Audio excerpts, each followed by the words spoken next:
En Amérique, tout le monde boit de l'eau avec les 3/4 du verre rempli de glaçons. Maintenant, ce que je dis ne va pas être très apprécié. Vous buvez de l'eau à plus ou moins 4 degrés.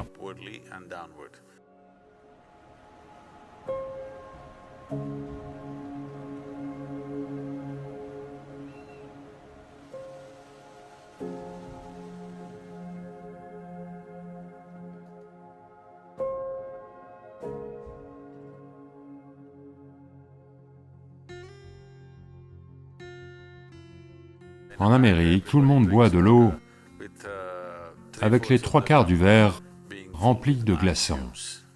Maintenant, ce que je dis ne va pas être très apprécié.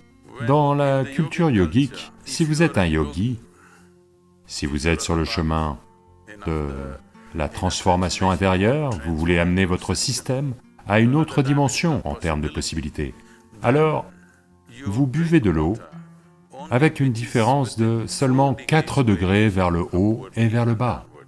Autrement dit, votre température corporelle normale est d'environ 36 degrés. Donc ce que vous buvez peut être entre 32 et 40 degrés. C'est la meilleure façon de boire. Si vous êtes un étudiant, c'est-à-dire que vous voulez absorber des connaissances, vous ne cherchez pas à vous transformer, vous voulez juste vous imprégner de savoir, alors ce que vous buvez doit être à plus ou moins 8 degrés. Donc ce que vous buvez doit être entre 28 et 44 degrés. Si vous êtes dans une situation de famille et que la transformation ou le savoir ne vous intéresse pas, vous voulez juste vous occuper de votre femme, de vos enfants et de votre mari, c'est tout ce qui compte pour vous, alors ce que vous buvez peut être à plus ou moins 12 degrés. Au-delà, ce n'est pas considéré comme étant propice à quiconque. Donc il est impopulaire de dire une telle chose, mais il est important que ce que vous consommiez soit suffisamment proche de votre température corporelle, pas trop éloigné de celle-ci, parce que ça va perturber la façon dont l'eau se comporte dans le système si l'on consomme de l'eau ou n'importe quelle substance dont la température est très éloignée de la température du corps. Je sais que ceux qui adorent les glaces vont me crier dessus maintenant. Je vous donne simplement les conditions idéales. Ceux d'entre vous qui veulent vivre dans la zone idéale, ou en être conscient autant que possible, rester dans cette zone est une bonne chose. Si vous n'avez pas soif, si vous ne buvez pas d'eau, rien ne se passera, vous irez bien. Il n'y a qu'en Amérique que vous allez mourir si vous ne buvez pas d'eau.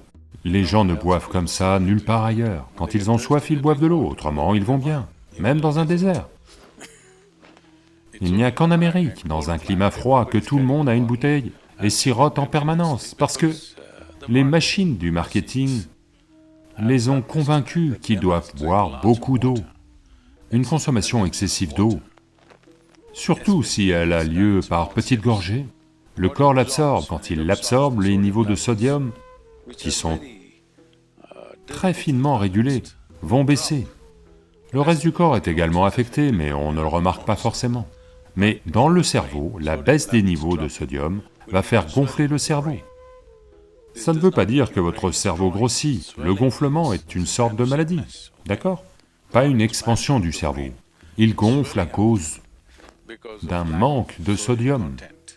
Donc parce qu'il n'y a pas assez de sodium, plus d'eau entre dans le cerveau pour essayer de lui fournir le sodium nécessaire pour maintenir l'équilibre.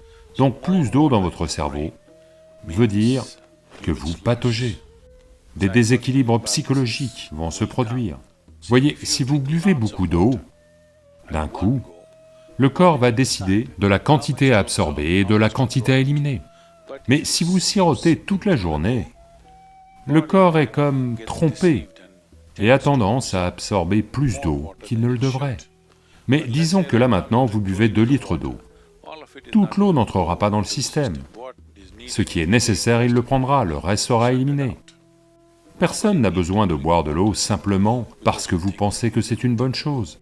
Quand vous avez soif, vous devez boire de l'eau, juste pour être sûr d'en boire assez. Buvez 10% de plus que ce dont vous avez réellement besoin, quelques verres de plus, juste pour vous assurer que vous n'en buvez pas moins. Vous avez un certain temps avant de pouvoir boire. Ce n'est pas une urgence. En même temps, lorsque vous avez besoin d'eau, si vous avez soif et que vous ne buvez pas, ça va endommager le système. Les dégâts au cœur sont immenses si l'eau nécessaire n'est pas disponible dans le système.